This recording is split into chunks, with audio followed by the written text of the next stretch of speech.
In this video, I will demonstrate how to perform various order cancellation processes through call center.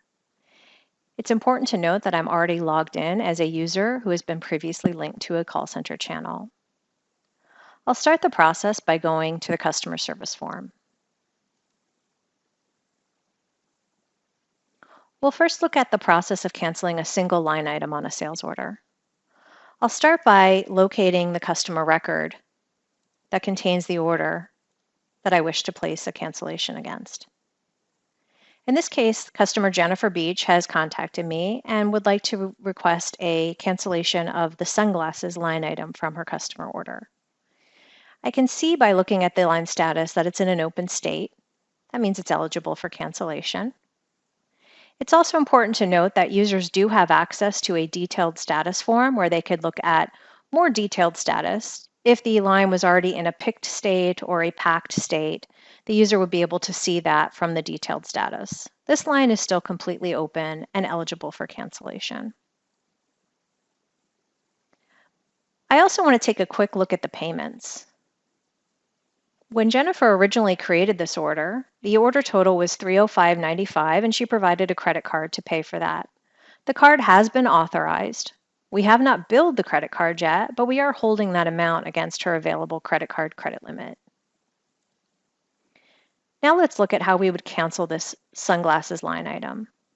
Once the order is selected, the user will either click Details or just click the sales order number to start the process. Either one of these actions will take the user to the sales order form.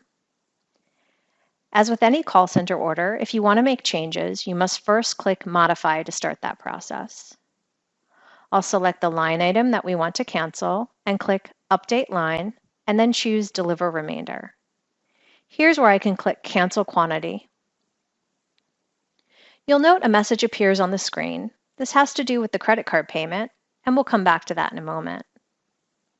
I'm going to complete this order as I would any other call center order, and we'll note the updated order total based on the fact that we now only have one line item. The payment remains, but you'll also notice the payment amount has been adjusted to that lower value. And I'll click Submit to finish this process. Once the process is finished, I can return to the customer service form.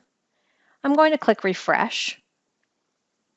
And we can now see that that line is in a canceled state. I also want to take a quick look at the payments. We'll see that we now have a card authorized for only $168.80. If we click Payment Authorization Details, we'll be able to look at the history of the credit card authorization for this payment line. You'll see that history where we originally authorized for $305. When I canceled that sunglasses line, that initiated a void of that authorization.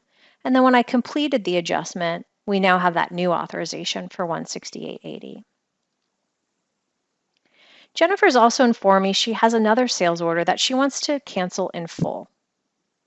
I'll go back to the customer service form and locate that order. This order has two line items. Both are in an open state and eligible for cancellation. I also want to take, again, a look at the payments on this order. Jennifer paid this order with a check for $284.85.